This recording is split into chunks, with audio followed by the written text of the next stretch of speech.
Y hoy quiero hablar acerca de algo que he titulado modelos de liderazgo. Modelos de liderazgo. ¿Y por qué quiero hablar de esto? Porque vivimos en una sociedad que está buscando modelos. Un niño cuando es pequeño, ¿cuál es el modelo para un niño pequeño? Su papá, su mamá. Son sus modelos, son sus héroes. Para un país subdesarrollado como Colombia, el modelo es un país desarrollado y decimos así debería manejarse la economía. Buscamos modelos. Lo triste es que en nuestro país nos están proponiendo modelos totalmente equivocados. Modelos que realmente no deberíamos estar de acuerdo. ¿Cuáles son los modelos que nos proponen en la televisión? ¿Cuáles son los modelos que anuncian y con qué despliegue los anuncian? Ex-sicarios, narcotraficantes, niñas dedicadas a la prostitución. Esos son los modelos. ¡Qué triste! Como si no hubiera en este país verdaderos modelos que imitar. Pareciera ser que somos una generación sin modelos. Como que no hay a quién imitar y a quién seguir. Hace unos meses leí una estadística de un país hermano como es Brasil. Y en esa estadística hacían un análisis de las profesiones con más mala fama en ese país. Aclaro, en Brasil. Si coincide con Colombia realmente es ni modo. Pero ellos decían, y fue algo que me sorprendió mucho, que las ocupaciones con más mala fama de Brasil son, en su orden, en primer lugar, los políticos. Aquí en Colombia es otra historia, ¿cierto? Aquí es diferente, pero allá los políticos tienen mala fama, fama de corruptos, de ladrones, allá. En segundo lugar, decía esta encuesta o esta estadística, están los policías. Es problema de Brasil. Pero abróchese el cinturón de seguridad. Que eso fue lo que me dejó frío y por eso lo traigo aquí. Las tres profesiones con más mala fama en Brasil. Primero, políticos. Segundo, policías. Y tercero, pastores. Pastores. Y entonces eso me generó una preocupación porque yo dije, si los pastores tenemos mala fama, si los pastores no somos modelo digno de imitar, la pregunta es entonces, ¿en dónde vamos a encontrar los modelos? ¿Cuáles serán los modelos entonces? ¿Vamos a imitar al narcotraficante, al sicario? ¿Cuál será nuestro modelo?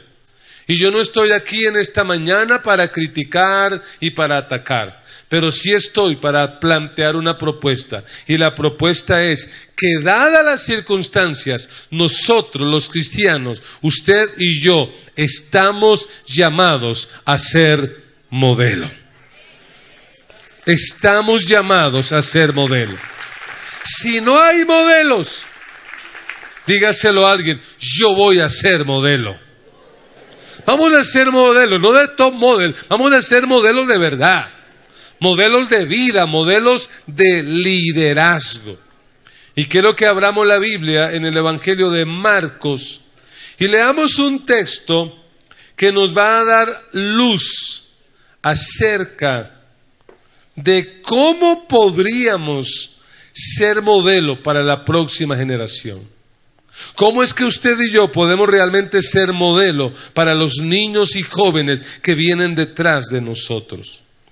Dice la palabra del Señor así: se le acercaron Entonces Jacobo y Juan, Marcos 10:35, perdón. No les había dicho, no, qué pena, error mío. En eso no soy modelo, pero... Entonces Jacobo y Juan, hijos de Zebedeo, se le acercaron diciendo: Maestro, querríamos que nos hagan lo que pidiéramos. Visuales tienen el texto, por favor, porque la mayoría no trae Biblia y si no la traen, pues hay que ponerla. Demos el tiempo para que los hermanos de visuales coloquen el texto. Marcos 10:35. Eso, muchas gracias, hermanos. Otra vez. Entonces Jacobo y Juan, hijos de Zebedeo, se le acercaron diciendo: Maestro, querríamos que nos hagas lo que pidiéramos. Él les dijo: ¿qué queréis que os haga? Ellos le dijeron: concédenos que en tu gloria nos sentemos el uno a tu derecha y el otro a tu izquierda. Entonces Jesús les dijo: no sabéis lo que pedís. ¿Podéis beber del vaso que yo bebo o ser bautizados con el bautismo que yo soy bautizado? Ellos dijeron: podemos. Jesús les dijo: a la verdad del vaso que yo bebo beberéis, y con el bautismo con que yo soy bautizado seréis bautizados. Pero el sentaros a mi derecha y a mi izquierda no es mío darlo, sino a aquellos para quienes está preparado. Cuando lo oyeron los 10, comenzaron a enojarse contra Jacobo y contra Juan. Mas Jesús, llamándolos, les dijo: ¿sabéis que los que son tenidos por gobernantes de las naciones se enseñorean de ellas? Y sus grandes ejercen sobre ellas potestad. Pero no será así entre vosotros, sino que el que quiera hacerse grande entre vosotros será vuestro servidor. Y el que de vosotros quiera ser el primero será siervo de todos. Porque el Hijo del Hombre no vino para ser servido, sino para servir y para dar su vida en rescate por muchos. Amén. Estamos llamados a ser modelo de liderazgo. Pero ¿cómo podríamos nosotros realmente ser modelo para esta generación? Este texto nos va a dar luz para entender cómo ser modelo. ¿Cuántos aquí de verdad queremos ser modelo que las próximas generaciones quieran seguir? Que la gente que lo conozca diga: yo quiero ser como fulano, es que esa persona de verdad, yo quiero seguir el modelo de esa persona. Este texto nos va a dar algunas luces para entenderlo. Para poder entender este texto tenemos que entender su contexto, es decir, en medio de qué circunstancias sucedió esto. Y para entenderlo vamos a devolvernos al versículo 32 y allí la Biblia nos aclara un poco. Dice la Biblia: iban por el camino subiendo a Jerusalén. ¿Para dónde van? Realmente estos ya son los últimos días que Jesús va a estar en la tierra antes de ir a la cruz. Y dice: iban subiendo por el camino a Jerusalén. Y Jesús iba delante. Y ellos se asombraron. No sabemos con qué actitud iba Jesús, pero les causó asombro. Dice: ellos se asombraron y le seguían ¿con qué sentimiento? No sé qué actitud tendría Jesús, pero ellos como que están, a Jesús le ocurre algo, le pasa algo y tienen miedo. Entonces, dice la Biblia, volviendo a tomar a los 12 aparte, les comenzó a decir las cosas que habían de acontecer. He aquí, subimos a Jerusalén, y el Hijo del Hombre será entregado a los principales sacerdotes y a los escribas, y le condenarán a muerte, y le entregarán a los gentiles, y le escarnecerán, le azotarán, y escupirán en él, y le matarán. Mas al tercer día resucitará. Jesús va caminando hacia Jerusalén, donde lo que le espera, según este relato, ¿qué es lo que le espera a Jesús en Jerusalén? Le espera la muerte. De hecho, cuando uno mira el Evangelio de Marcos, esta es la tercera vez que Jesús les ha anunciado que lo que le espera en Jerusalén es la muerte. Lamentablemente, en cada una de las veces que Jesús lo anuncia, los discípulos no lo entienden. Los discípulos no lo comprenden. Y en este caso no es la excepción. Porque mire y tratemos de imaginar lo que está sucediendo. Jesús le dice a los discípulos: muchachos, voy a Jerusalén, y en Jerusalén me van a condenar a muerte, me van a escarnecer, me van a azotar, me van a escupir, me van a matar. En medio de esa mala noticia que Jesús les da, los discípulos Juan y Jacobo le hacen a Jesús una petición. ¿Cuál es la petición? Versículo 35. Entonces Jacobo y Juan, hijos de Zebedeo, se le acercaron diciendo: Maestro, querríamos que nos hagas lo que pidiéramos. Él les dijo: ¿qué queréis que os haga? Ellos dijeron: concédenos que en tu gloria nos sentemos el uno a tu derecha y el otro a tu izquierda. Detengámonos y pensemos un momento en lo que está pasando aquí. ¿De qué está hablando Jesús? ¿Qué está diciendo Jesús? Si pueden dejar el texto bíblico está bien. ¿Qué está diciendo Jesús? Muchachos, voy a Jerusalén y me van a matar. Y en medio de esa situación, ¿qué le piden los discípulos? Concédenos un puesto. Estos parecen políticos. Se acercan a Jesús en busca de ¿qué? De puestos. Para que lo entienda un poquito más, es como si usted, Dios lo guarde, nunca suceda eso. Si usted fuera al médico y el médico le dijera: mira, qué pena, tenemos que darte una mala noticia, tienes una enfermedad muy avanzada y apenas te queda un mes de vida. Y que tú llegas a tu casa y le dices: mire familia, vengo del médico, les tengo una mala noticia. Este es el dictamen médico, me queda un mes de vida. Inmediatamente da la noticia y alguien dice: ah, bueno, me deja a mí el celular. Y a mí me deja el televisor. Y a mí me dejas esto. ¿Qué pensará usted de esas personas? ¿Qué diría usted? Oiga, se nota que les importo harto. Se nota que están pero muy preocupados. Eso es lo que ocurre aquí. Jesús dice: voy a Jerusalén, voy a morir, y a ellos ¿qué se les ocurre pedir? Puestos. Yo quiero tener el puesto de la izquierda, yo quiero tener el puesto de la derecha. Queremos puestos. Eso no tiene otro nombre, sino que son personas desconsideradas. Además de eso, lo que demuestra es que ellos desconocen la naturaleza verdadera del Mesías. Ellos no saben qué clase de Mesías es Él. Ellos están pensando en un Mesías terrenal, porque la imagen en ese tiempo era que el Mesías era de carácter político.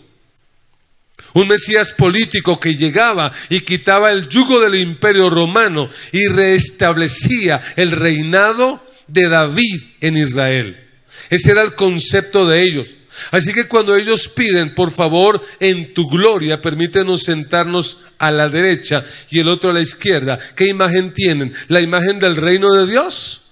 No, la imagen que tienen es la imagen de un reino terrenal, donde un rey se sienta en un trono y a su lado izquierdo y derecho se sientan las personas de más entera confianza del rey.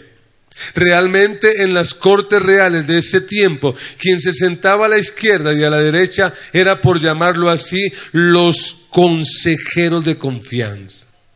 Así que lo que le están diciendo estos a Jesús es: Señor, tú no te puedes perder el privilegio de tenernos como tus consejeros. Nos ofrecemos a ser tus asesores personales. Queremos ser tus consejeros. Y eso, uno quisiera pensar que ya no existe. Pero mi pregunta es: ¿cuáles son las peticiones de muchos que se acercan hoy a Jesús? ¿Qué están pidiendo hoy personas que se acercan a Jesús? Hoy domingo, en un país como este, donde mucha gente viene a una iglesia como esta, ¿qué los impulsa a acercarse a Jesús? A Juan y a Jacobo los acercó el interés de que el Señor les diera puestos. Hoy muchos se acercan buscando sanidad, buscando milagros, buscando prosperidad, buscando que el Señor haga algo en ellos. De hecho, esa es la manera como muchos ministerios atraen a la gente, que le dicen: ven y recibe tu milagro. Es la manera como de capturarlos y de atraerlos. Y la pregunta muy directa para ustedes es: ¿y usted? ¿Por qué se acerca a Cristo? ¿Qué es lo que lo impulsa a acercarse al Señor? A Juan y a Jacobo lo impulsó el deseo de tener poder, el deseo de tener privilegios, el deseo de tener puestos. Y yo le quiero decir claramente, si esa es su actitud, usted no puede ser modelo. Esos no son los cristianos modelos. ¿Sabe por qué? Porque un cristiano modelo es aquel que revisa sus motivaciones, es aquel que revisa sus peticiones. Así que pregúntate en esta mañana, de verdad, ¿por qué te acercas al Señor? ¿Cuál es la motivación? Y frente a esa petición, Jesús tiene que ser muy claro. Y les dice en el versículo 38, les dice claramente: la verdad es que ustedes no saben lo que piden. Ustedes no saben lo que están pidiendo. Y ese es el problema de la iglesia hoy en día, que tenemos muchas peticiones. Pero ¿con qué tienen que ver muchas de las peticiones? Señor, prospérame, sáname, bendíceme, arréglame el dedo encarnado, arréglame la uña, no sé qué. Y todos están viendo a Jesús como si Jesús fuera un milagrero o alguien que está obligado a resolver problemas. Y se acercan con la misma actitud soberbia de Juan y de Jacobo. ¿Qué le dijeron? Queremos que hagas lo que te pedimos. Y esa es la concepción de muchos hoy en día, que se acercan a Jesús para que Él haga lo que la iglesia le pide. ¿Y qué tiene que decir Jesús? Ustedes no están ni tibios. Ustedes no saben lo que piden. Y mire lo que les dice: ustedes no saben lo que piden. Versículo 38. ¿Podéis beber del vaso que yo bebo? ¿O ser bautizados con el bautismo con que yo soy bautizado? Versículo 39, ellos dijeron, ¿qué dijeron? Podemos. Oiga, están tan embriagados por su ambición que Jesús les habla: ustedes pueden beber del vaso que voy a beber y ser bautizados. ¿Y qué dicen ellos? para las que sea. Aquí estamos, pero ya listo. Díganos nomás qué es lo que hay que hacer. Y ojo, porque Jesús está mencionando un vaso y un bautismo. Dice, ellos dijeron podemos. Jesús les dijo, a la verdad el vaso que yo bebo, beberéis. Y con el bautismo con que yo soy bautizado, seréis bautizados. Pero el sentaros a mi derecha y a mi izquierda no es mío darlo, sino aquellos para quienes está preparado. Jesús les dice, ¿ustedes están dispuestos a beber el vaso y ser bautizados? Y ellos dicen, claro que podemos. ¿Por qué? Porque ellos no entienden. ¿Cuál vaso creen ellos que Jesús les está hablando? ¿De qué vaso les está hablando? Ellos se imaginan a Jesús sentado en un trono, uno a la derecha, otro a la izquierda, y Jesús bebiendo un vaso. ¿Pero un vaso de qué? Un vaso de oro. Entonces ellos ¿qué dicen? No, pues podemos. Y pueden ser bautizados. Y ellos se están imaginando esa ceremonia cuando el rey era coronado como rey, que era una especie como de bautismo. ¿Y qué dicen ellos? También podemos. Por eso Jesús les dice, realmente ustedes no saben. Porque ¿qué es el vaso? El vaso representa la muerte dolorosa que Jesús tendrá que enfrentar.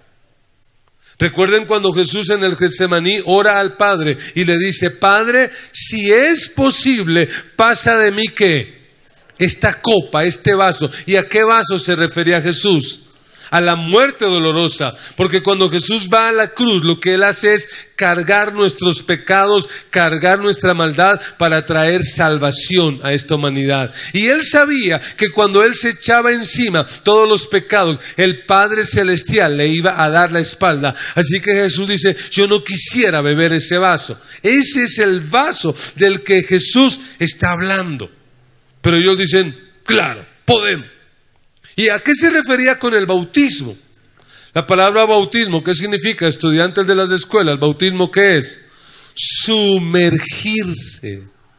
Ustedes están dispuestos a sumergirse en lo que yo me voy a sumergir. ¿Y a qué cosa fue sumergido Jesús? ¿A qué cosa fue sometido el Señor? Fue sometido al desprecio, al rechazo. Y los discípulos de Jesús tenemos, tarde o temprano, que beber del vaso y que ser bautizados. No nos hagamos idea de que seguir a Cristo nos va a eximir de pruebas y de dificultades. Saque de su cabeza esa herejía brasilera de que aquel que sigue a Cristo para de sufrir. No, Señor, seguir a Cristo no nos va a eximir de pruebas y de dificultades. De hecho, Jesús dijo, si alguno quiere ser mi discípulo, niéguese a sí mismo, tome su cruz y sígame. El que ama su vida la perderá, y el que pierda su vida por causa del evangelio la hallará. Seguir a Cristo implica un precio alto que pagar. Pero ellos en su soberbia, ¿qué dicen? Podemos. Y finalmente uno se da cuenta que ellos tuvieron que beber de ese vaso. Porque Jacobo murió a manos del rey Herodes. Herodes lo mata. Y a Juan en su vejez lo meten preso y lo mandan exiliado a una isla llamada Patmos, donde tiene que trabajar de manera forzosa y tiene que morir allá en la soledad. Podemos. Y esa es la actitud de muchos cristianos hoy en día, que creen que pueden. Y miren lo curioso, van camino a Jerusalén y ellos le están pidiendo estar a la izquierda y a la derecha de Jesús. Y yo pregunto, cuando Él llegó a Jerusalén, ¿quién estuvo a la izquierda y quién estuvo a la derecha? Ladrones. Ese era el puesto que ellos estaban pidiendo. Ese era el puesto. Queremos estar a la izquierda y a la derecha. ¿Y qué dice Jesús? Ustedes no saben lo que están diciendo. Y yo a veces pienso que la situación de la iglesia hoy en día no es diferente.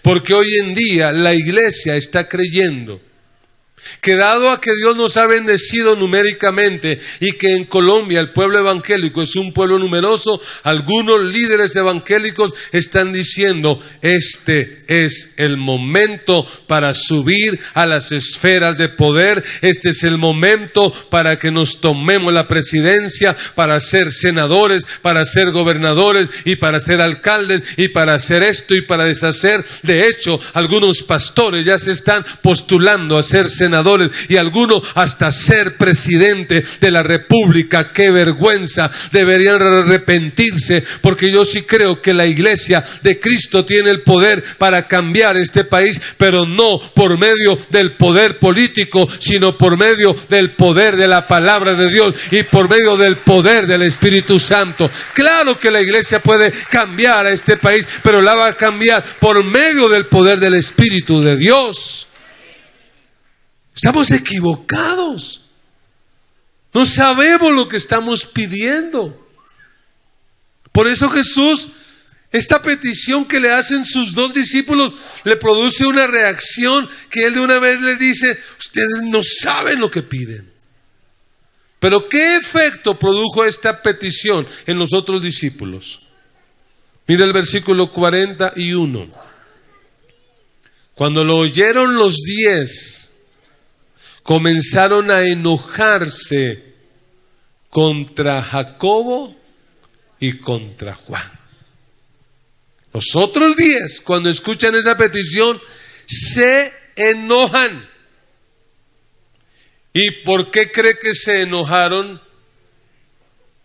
Posiblemente cree usted que se enojaron porque dijeron: oiga, este Juan y Jacobo son pero personas muy desconsideradas con Jesús. ¿Sí cree que por eso se enojaron? Oiga, pero Juan y Jacobo, qué bestias. Si Jesús nos está hablando de que va a ir a morir y ustedes pidiendo puestos. A ver, organízate, Juan, Jacobo. ¿Es eso lo que les produce enojo? ¿Qué es lo que les enoja de verdad? Lo que les enoja es que están diciendo: estos benditos se nos adelantaron.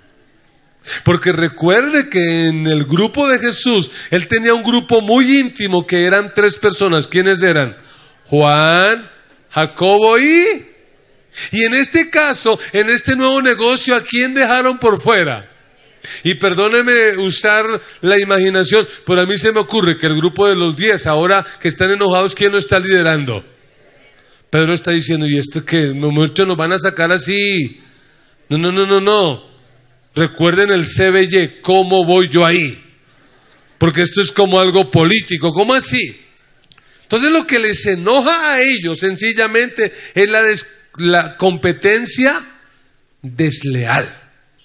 Y están diciendo: bueno, si hay que ocupar esos puestos, los vamos a ocupar, pero lo vamos a hacer por meritocracia.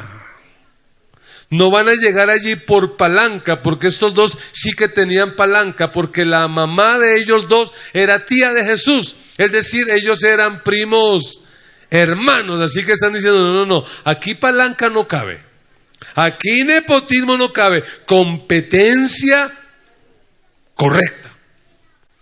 Y yo pregunto: ¿nosotros somos mejores que Juan y Jacobo? ¿Acaso no queremos también nosotros a veces tener puestos de privilegio? ¿Acaso no vivimos peleando por nuestros derechos? ¿Acaso no es el problema de hoy en día pastores metidos en la política? Pastores que se les ha olvidado que el llamado más importante que tenemos nosotros es predicar el bendito evangelio de Jesucristo.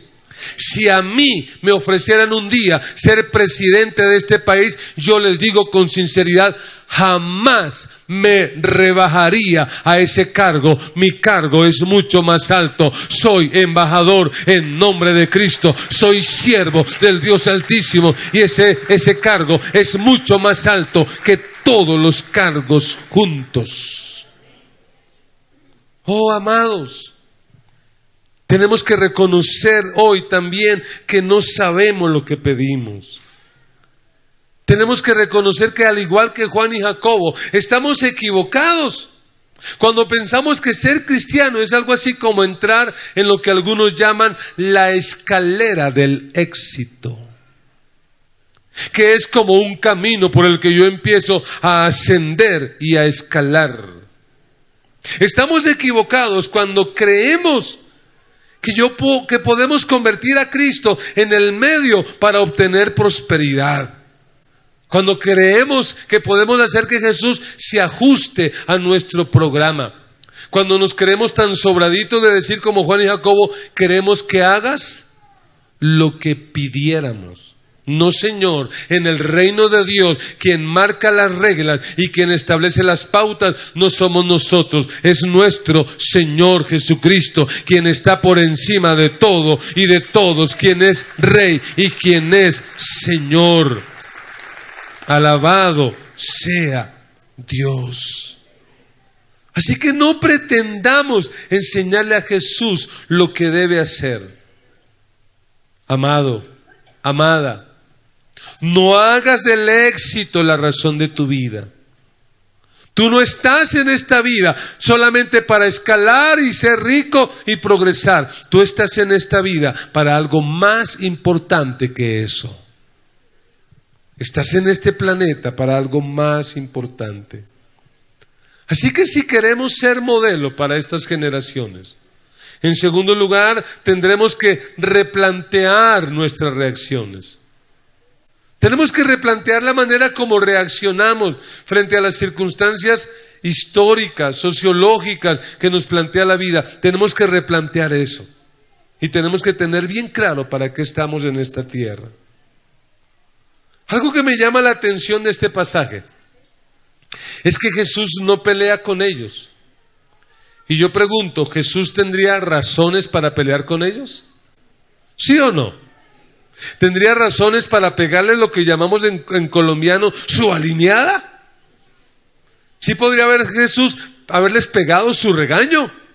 Claro, que pudo haberles dicho, Juan y Jacobo, ¿ustedes qué les pasa? Les estoy hablando de que voy a morir y ustedes pensando en puestos no muy bonitos, desconsiderados. Pudo haberle dicho a los 10, partida de envidiosos. Claro, igual, competencia, eso es. Jesús no pelea. Jesús no los rechaza. Jesús no dice, ay, están pintados estos hijos del trueno. Tenía que ser Juan y Jacobo. Jesús de hecho no los reprende por tener aspiraciones, sino mire lo que dice la Biblia. Versículo 42. Mas Jesús, llamándolos, les dijo, les va a enseñar. ¿Sabéis que los que son tenidos por gobernantes de las naciones se enseñorean de ellas, y sus grandes ejercen sobre ellas potestad? Pero no será así entre vosotros, sino que el que quiera hacerse grande entre vosotros será vuestro servidor. Y el que de vosotros quiera ser el primero será siervo de todos. Aclaremos. ¿Jesús los reprende por tener aspiraciones? No. ¿Jesús los reprende por su falta de consideración? No. Jesús aprovecha para enseñar. En medio de la vergüenza que probablemente tiene Juan y Jacobo, porque Jesús se los dijo de frente, ustedes no saben lo que piden, no se les va a dar. Y en medio del enojo de los 10, Jesús les enseña. ¿Y qué les dice? Miren, señores, el problema de esta vida no está en querer ser grande. Porque de hecho, Por naturaleza, los seres humanos, desde que somos pequeños, ¿qué queremos ser? ¿Ha escuchado usted a sus hijos? ¿Qué dicen los niños pequeños? Cuando yo sea grande, cuando yo sea grande voy a ser un futbolista como fulano. Cuando yo sea grande yo voy a hacer esto y voy a hacer aquello y yo voy a hacer lo otro. Ese es nuestro anhelo. Y yo pregunto, ¿cuántos cristianos de aquí honestamente, con la mano en el corazón, sinceramente, cuántos de aquí quieren ser grandes en la vida? Bueno, como 20. ¿Cuántos quieren tener una buena casa, un buen carro, que sus hijos vayan a la universidad, que estudien? ¿Cuántos quieren tener recursos y finanzas? ¿Cuántos quieren levantar empresas para Dios? ¿Cuántos quieren ser grandes? ¿Lo quieren o no lo quieren? ¿Y a sus hijos se lo enseñan o no se lo enseñan? Vas a la universidad. ¿Y para qué vas? Para que seas grande en la vida, para que triunfes. Tú vas a ser mejor. Y ese es el anhelo. Jesús no está en contra de que querramos ser grandes. El problema no es si queremos ser grandes o no. La pregunta es, ¿para qué quiero ser grande? Es que yo quiero tener un carro, y cuando yo tenga un carro yo me voy a ir al pueblo donde me crié, para que los que estén allá les pique la cobarde envidia, para que se den cuenta que yo sí pude, que yo surgí, para que vean, para que afinen. ¿Para eso quieres ser grande? Es que yo quiero ser profesional para ganar plata, para tener esto. ¿Para qué quieres? Yo te lo aclaro, no hay nada de malo en que quieras ser grande, pero la verdad es que la pregunta que tienes que hacerte es, ¿para qué? ¿Quieres ser grande para hacer lo que hacen los gobernantes de este mundo? ¿Qué hacen los gobernantes de este mundo? Oprimen, son corruptos, se enseñorean, manipulan. ¿Para qué queremos ser grandes? ¿Cuál es la razón para ser grandes? Porque Jesús dice, en este mundo es así. ¿Pero qué le dice a sus discípulos? ¿Entre ustedes? No, entre ustedes no será así. Y Jesús va a marcar el camino. ¿Cómo podemos llegar a ser grandes? Porque en esta sociedad, quien quiere ser grande, ¿qué hace? Hace trampa, soborna. Ahí está el caso de Odebrecht. Se soborna porque se quiere ser grande, porque se quiere tener plata. Es más, en nuestro país, ¿cuántos muertos hay en el país sencillamente por el afán de querer ser grande? Porque no importa a quién haya que pisotear o a quién haya que matar, pero hay que ser grande y se busca eso. ¿Pero qué dice Jesús? ¿Entre ustedes? No. Ustedes son totalmente diferentes. Así que si Dios ha bendecido la iglesia en este país, en esta nación, no estamos llamados a buscar el mismo camino que han buscado otros, volvernos políticos corruptos igual que todos. No, Señor, entre ustedes no será así. Y Él marca el camino. ¿Y cuál es el camino? Versículo 43. Pero no será así entre vosotros, sino que el que quiera hacerse grande, no hay nada de malo en eso, pero ¿qué dice?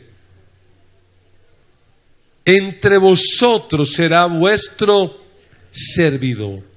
Esa palabra servidor ahí en el griego es la palabra diácono. Y esa es la palabra que nosotros usaríamos hoy para mesero. El que limpia la mesa y el que sirve a la mesa. Es decir, si queremos ser grandes, debemos aprender a tener una actitud de servir a los demás.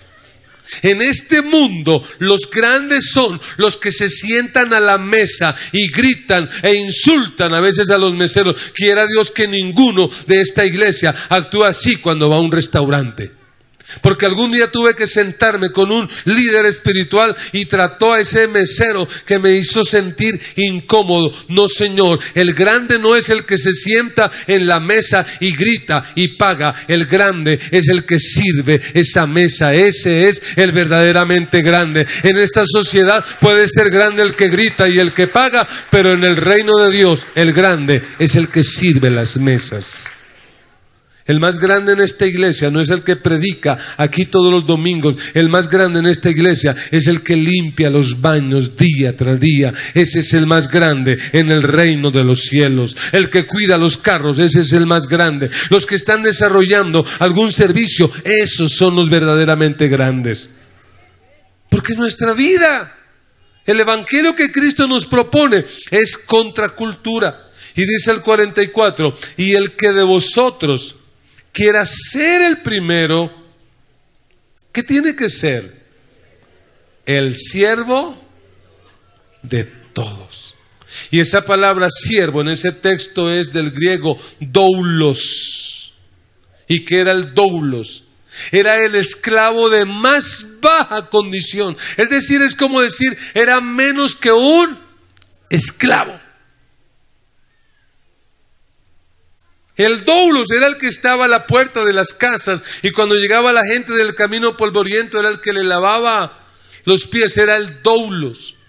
A ese no lo ponían a servir comida, tenía que solamente lavar pies, no más, doulos.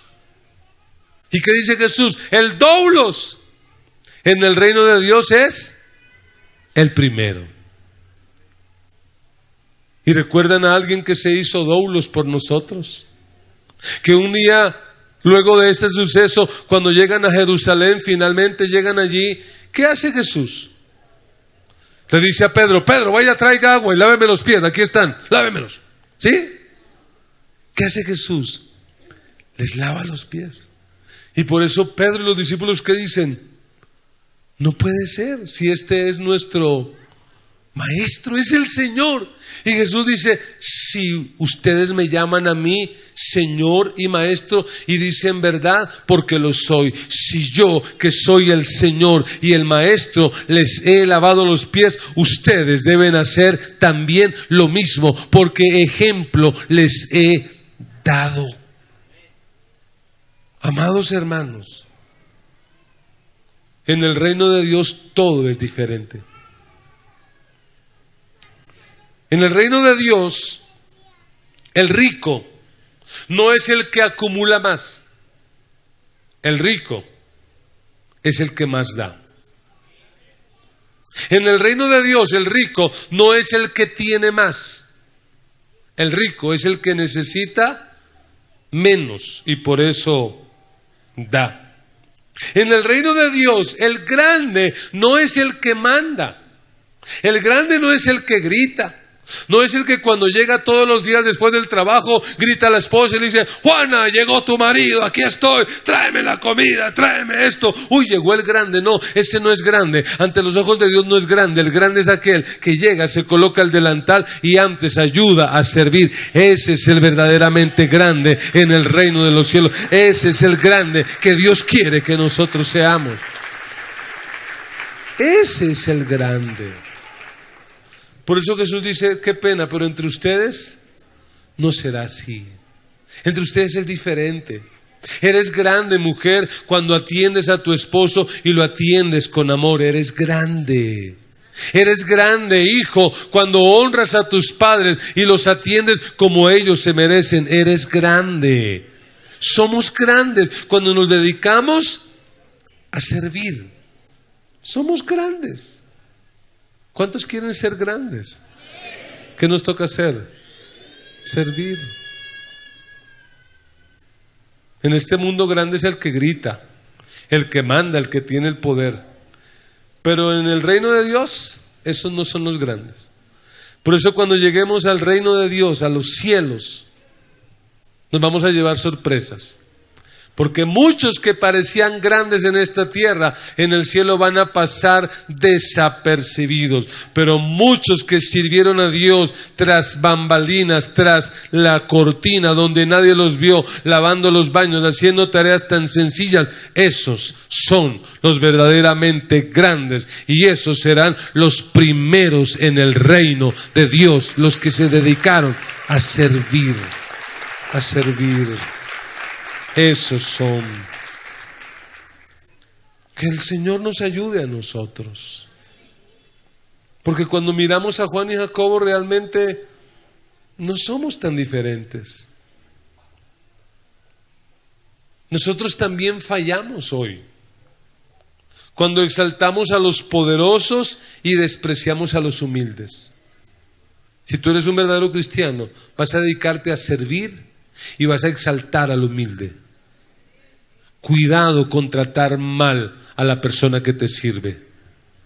Si tú eres de esas personas que tienes una hermana, una persona que va y te sirve en la casa como una persona de confianza, trátala con honor y con honra, porque para esta sociedad puede ser lo más bajo, pero para Dios es lo más grande y lo más importante. En el reino de Dios esa persona tiene un valor mucho más importante. Y Dios te bendiga a ti, hermana, que te ganas la vida lavando y cocinando en las casas de familia. Eres grande para el reino de Dios. Puede ser que en la escala social de este mundo seas pequeña, pero en el reino de Dios eres la primera y eres la más grande. Alabado sea Dios. Para Dios valen los que sirven.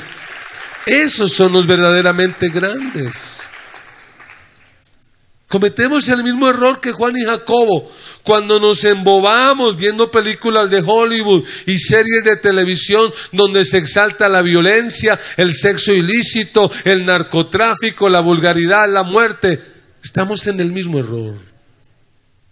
Cuando envidiamos a los poderosos de esta tierra, que se enriquecen por medio de la explotación y de la injusticia, nos equivocamos. Cuando creemos que los modelos de espiritualidad son aquellos pastores que se han dedicado a manipular el mensaje de la Biblia para enriquecerse de forma ilícita. Aborrezco con todas mis entrañas la teología de la prosperidad. No es bíblica. Quien predica la teología de la prosperidad un día tendrá que darle cuentas a Dios. Porque la teología de la prosperidad pervierte, distorsiona la imagen de un Dios santo como el que tenemos. Porque lo que están pretendiendo decir estos falsos predicadores es que nuestro Dios es un Dios corrupto, es un Dios al que hay que sobornar para que sane los enfermos y para que haga milagros. Esa es una perversión del Evangelio. Cristo ya pagó el precio por todo eso en la cruz del Calvario, y lo que Él hace, lo hace por gracia. No tengo yo que pagar nada. Es que Dios no te ha sanado tu familiar. Es por lo que no has sembrado, por lo que no has pactado, por lo que no, nada. Somos un pueblo que cree en el dar, y vamos a ser ejemplo en el dar, y vamos a usar nuestro dinero para agradar a Dios. Pero lo vamos a hacer sencillamente porque le amamos, porque creemos en su proyecto, y vamos a dar porque somos agradecidos con Él, no esperando un trueque. Esto no es así. Que Dios nos ayude, amados. Que Dios nos ayude a ser diferentes. Que Dios nos ayude a ser modelos dignos de imitar. Que cuando la gente te vea a ti, me vea a mí, diga: yo quiero seguir ese modelo. ¿Y cuál es nuestro modelo? Jesús es el modelo. Versículo 45 dice: porque el Hijo del Hombre, hablando de Él mismo, versículo 45, porque el Hijo del Hombre no vino para ser servido, sino para servir. Pregunto, Jesús tenía razones para exigir de la humanidad servicio, ¿sí o no?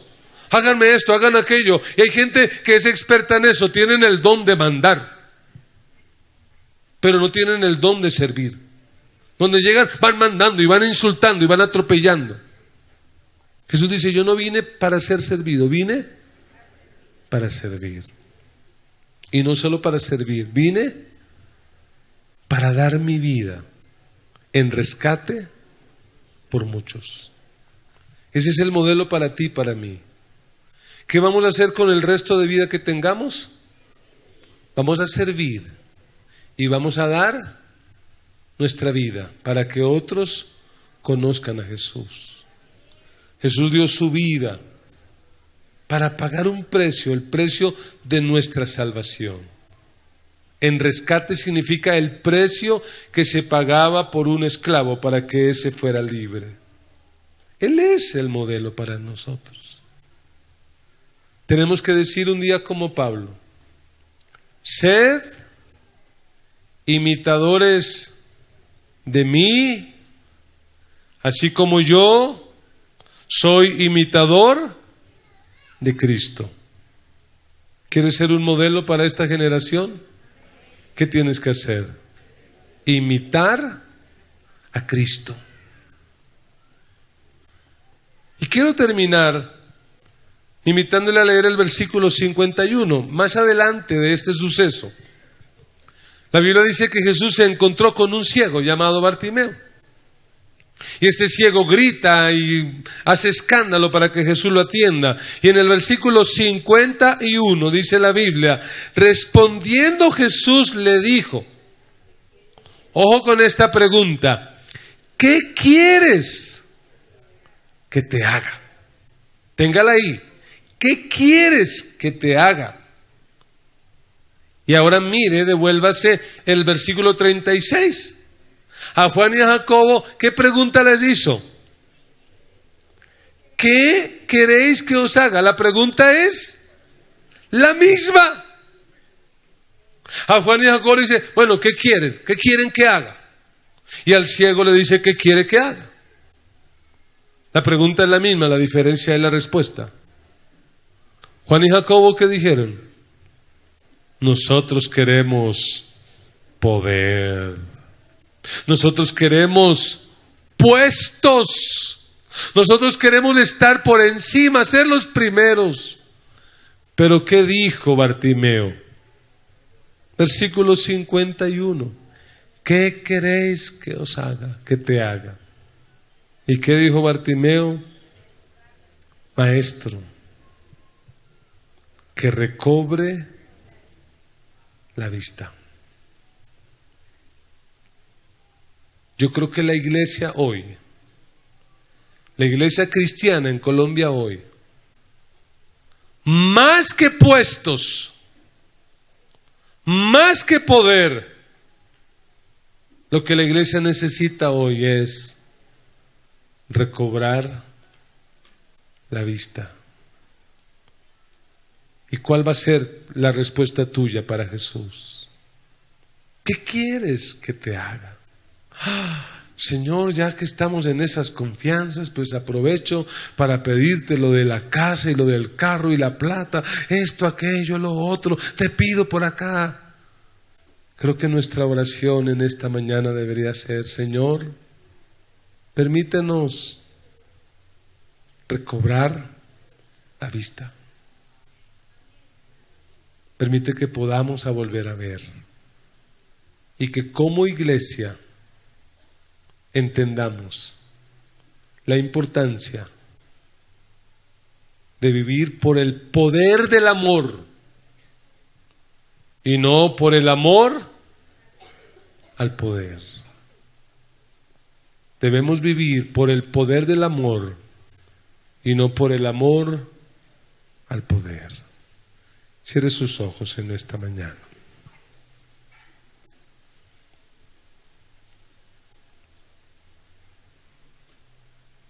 Porque el Hijo del Hombre no vino para ser servido, sino para servir y para dar su vida en rescate por muchos. Amigo que nos visita en esta hora, queremos decirle que Jesús pagó un precio para rescatarte. El precio fue su sangre. Y no sé por qué razón te estés acercando a Jesús, pero quiero decirte que Jesús te ama y que Jesús tiene algo muy especial para usted. Jesús tiene algo especial para su vida. Quisiera orar por aquellos amigos que en esta mañana nos están visitando. Donde quiera que haya un amigo, un invitado, quiero reconocer su presencia. Por favor, hágamelo saber levantando una de sus manos. Si hay alguien que nos visita, Dios te bendiga, Dios te bendiga, Dios te bendiga, Dios te bendiga, Dios te bendiga, Dios te bendiga, Dios te bendiga. Tenga su manito allí levantada, los amigos que nos visitan. Entre tanto que la iglesia está orando, yo le invito a usted que nos visita hoy por primera vez, a que con todo el corazón diga conmigo esta oración. Diga conmigo con todo su corazón: Padre Celestial, en esta hora yo reconozco que te necesito. He pecado, he hecho lo malo delante de tus ojos. Me arrepiento y te pido perdón. Señor Jesús, gracias por haber dado tu vida en rescate por mí. Escribe mi nombre en el libro de la vida y no lo borres, para que cuando yo muera o tú regreses, yo pueda estar siempre contigo. Gracias, Jesús. Amén y amén.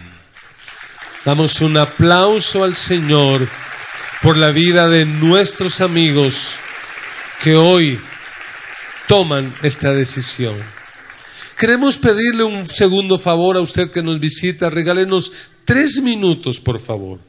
Queremos compartir con usted una literatura, queremos orar por usted, queremos compartir un café. Queremos tener un tiempo con usted. Permítanos, por favor, queremos ayudarle. Mientras la iglesia se coloca de pie, usted que nos visita, salga a los pasillos y estos hermanos que tienen un chaleco azul le van a guiar al segundo piso. Por favor, permítanos atenderle en esta mañana. Y ahora, usted y yo que ya caminamos con el Señor, ¿cuál es nuestra respuesta a Jesús? ¿Por qué seguimos al Señor? ¿Cuál es nuestro interés? ¿Cuál es nuestra motivación?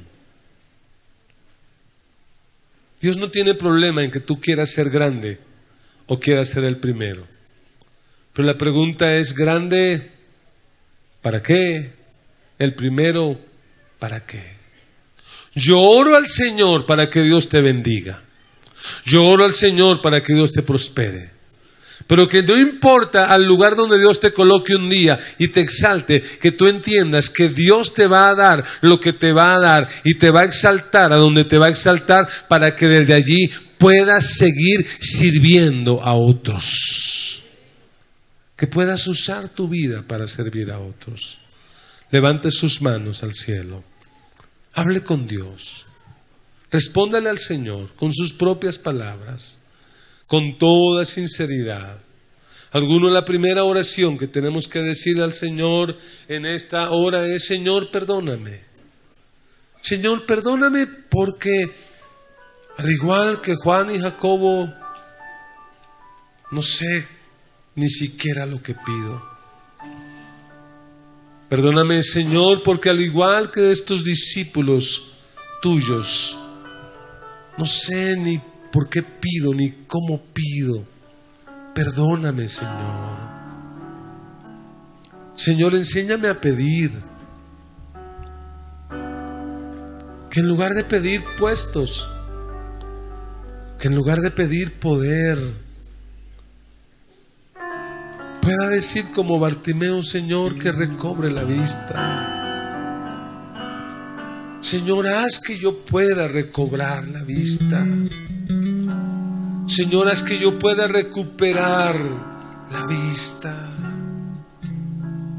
Señor, te pedimos que nos perdones porque hemos permitido que en nuestro corazón surjan motivaciones equivocadas. Perdona nuestro egocentrismo. Perdona nuestro materialismo. Perdónanos, Señor, las muchas veces que nos hemos acercado a ti únicamente pidiendo algo egoísta, algo que me beneficie a mí, y me he olvidado de tantas personas que hay en este mundo que te necesitan. Y me he olvidado, Señor, que verdaderamente lo importante es servir. Perdóname. Ayúdame, Señor, a entender tu palabra y entender que la verdadera grandeza está en servir, que la verdadera grandeza no está en un título, en una posición, en una posesión, en una propiedad, en un bien. La verdadera grandeza está en servirte, en ser aquellos que sirven las mesas, que limpian las mesas, en ser aquellos que lavan los pies. Señor, permítenos desarrollar esa cultura de servicio. Permítenos empezar en nuestra casa. Permítenos servir a otros. Rompe el egocentrismo. Permite que como esposos podamos servir a nuestra esposa. Podamos servir a nuestros hijos. Que las esposas puedan servir a sus esposos. Que los hijos puedan servir a sus padres. Señor, ayúdanos a entender que esa es la verdadera grandeza. Ayúdanos, Señor, a desarrollar nuestra tarea dentro de la iglesia. Perdónanos porque hemos sido por años espectadores. Ayúdanos a comprometernos con un staff, con un ministerio, con algo, a servir, a entender que esa es la grandeza verdadera. Señor, ayúdanos. Ayúdanos, Jesús. Levante sus manos y como una oración, dígale al Señor estas palabras.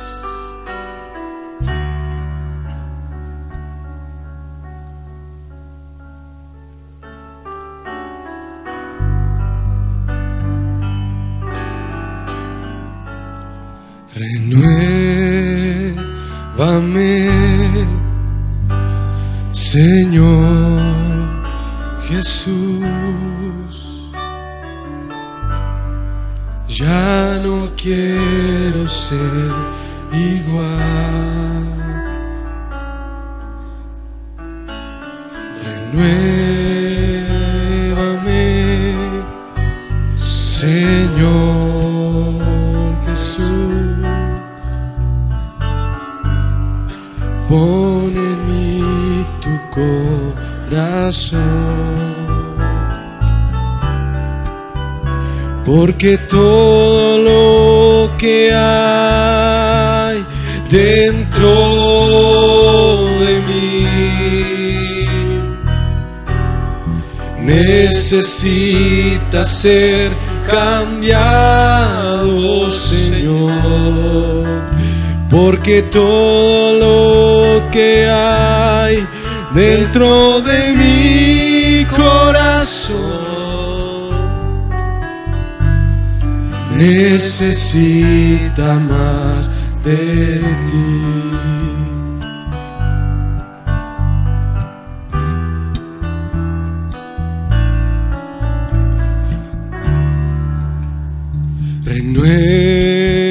Renuévame, Señor Jesús.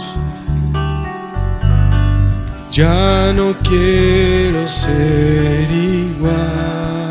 Renuévanos, Señor. Renuévame, Señor Jesús. Pon en mí tu corazón. Porque todo lo que hay, porque todo lo que hay dentro de mí necesita ser cambiado, Señor. Porque todo lo que hay dentro de mi corazón necesita más de ti.